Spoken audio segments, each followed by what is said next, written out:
大家好，我是李灿，今天我就通过一张图给大家讲一个中文故事。首先咱们来看一下这张图上有什么，这很明显是在一个商业街里，路上行人来来往往，而且都撑着伞。画面中最奇特的地方就是一个小姑娘，她穿着一件红色的裙子，她没有像别人一样撑着伞，但是我们能看到她的头顶上方悬浮着一个半透明的玻璃罩。那接下来就让我给大家讲一个故事，因为这个小姑娘是直勾勾的看着前方的，好像在看着我一样，所以我决定用第一人称去讲这个故事，就是我要进入这个故事，我要进入这个场景。我把时间设定在一个星期六的下午，就是我在家里待得有点无聊，想出去逛一下，我也不知道自己该去哪，可是冥冥之中好像有一股力量把我引到了这个商业街。我其实不是特别喜欢逛街，特别是街上来来往往都是行人的时候，我特别烦人挤人的状态。但是今天不知道怎么了，我就哪里人多就往哪里走。结果走着走着，我突然发现前面出现一个小姑娘。一开始的时候我没有特别在意，但是突然之间我发现了一个问题，就是这个小姑娘没有撑伞。因为当天这个雨还是不小的，淅淅沥沥从天落下来，你要是不撑伞的，过一会儿你这整个头发就全湿了，身上衣服也全湿了。但是紧接着我就发现另一个神奇的事情，就是这个小姑娘她虽然没有撑伞，但是她头发是干的，身上的衣服也是干的。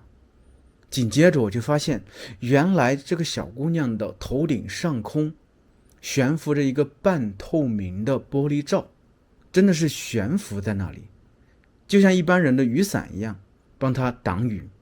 在那一瞬间，我的心跳突然开始加速，咚咚咚咚咚咚，因为这太不正常了吧，这根本不是一个正常的事情。这个小姑娘是谁呀？大白天的，我难道见鬼了吗？就在这个时候，我的耳边突然听到一个声音，不是很响，但却非常清晰。我听到两个字，叔叔。我赶紧抬头一看，但是那个姑娘的嘴巴并没有张开呀。但是我又觉得一直盯着人看不好，所以我的头又稍稍往左边看了一下，左边的人慢慢向我走过来，然后走了过去。这个时候我的耳边又出现同样的一个声音，同样的非常清晰的一个声音，叔叔。难道是在叫我？难道是眼前这个姑娘在叫我？我不禁转过头，直直地看向这个姑娘，刚好她的眼睛也看向了我，所以我们四目相对。在那个时候，我清楚地看到她的嘴巴动了一下，叔叔。我的心跳开始加速，因为这个小姑娘就不正常，她不像一个特别正常的一个小朋友，她头顶上方悬浮着一个半透明的玻璃罩呀，她究竟是谁呀？她为什么又叫我呢？要是一般的别的小孩，我可能会觉得她是不是迷路了，她爸爸妈妈在哪里等等。但是在那个时候，我根本不会做这样的想法，因为这个小姑娘她不是一个正常的人。对，没错。紧接着我就看到了那个小姑娘的双脚慢慢的离开了地面。一开始好像是她踮起脚尖一样，但是脚尖慢慢的竟然也离开了地面。她好像是被什么东西吊起来一样，但是她感觉又特别的轻盈，更像是自己慢慢浮了起来。一想到这，我不禁使劲地摇了下头。悬浮？一个人自己悬浮起来吗？怎么可能？我内心在呼喊道。就在这个时候，我的耳边的声音突然之间消失了。就是原本在我耳边有各种声音，有行人走路的声音，有雨水打在伞面上的声音，还有远处的车来车往的声音。但是在那一瞬间，所有这些声音都不见了。我好像突然置身在太空里一样，我的耳边没有任何声音。但紧接着一个声音出现了，这个声音就好像一双脚踩在了水面上，它踩进了水里，但紧接着这双脚又从水里抬了起来，水流哗啦啦往下落，接着这双脚在水面上走了起来，然后这个声音一点一点向我靠近。这个时候我突然发现，这个小姑娘竟然离我这么近，她已经在不知不觉间来到了我的眼前，而且我同时发现他头顶上空那个半透明的玻璃罩竟然在快速的旋转起来，而且每转一圈它变得越大，最后他竟然把我也罩在了下面。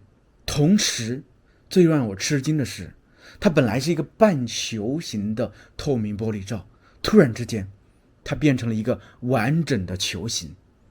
最让我吃惊的是，我竟然也悬浮了起来，我和那个小姑娘同时都悬浮在了这个球形的玻璃罩里头。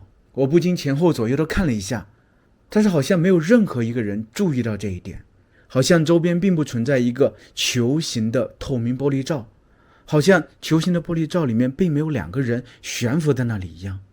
这到底是怎么了？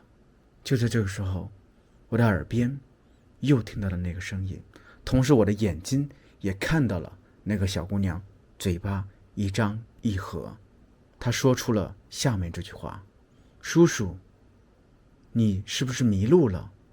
迷路。突然这两个字像一把剑一样，一下子穿透了我的脑子，让我突然之间想起了什么东西。因为在那个瞬间，我突然想起来了，是的，我是真的迷路了。而眼前这姑娘，我认识她呀，她就是应该叫我叔叔，她就是我哥哥的女儿呀。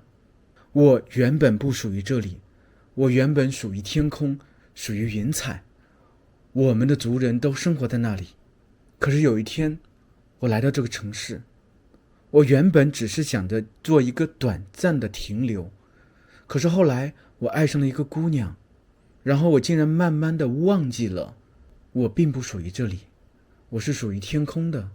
再后来那个姑娘离开了我，在那个时候我因为太过伤心，我脑子里所有存在的关于过去的我从哪里来的记忆完全被封存起来了。我就这样在这个城市，在这个不属于我的城市里头过了1年，直到今天，直到我的侄女来找到了我，她让我明白过来，我是真的迷路了，我迷路太久了。她今天找到了我，在那一瞬间，我的眼泪不自觉地涌了上来，我紧紧地搂住了我的侄女，我的嘴里不断地说着回家回家，然后我的眼泪就掉了下来。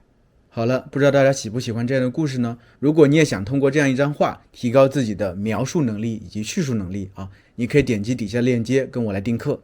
那么咱们下期再见。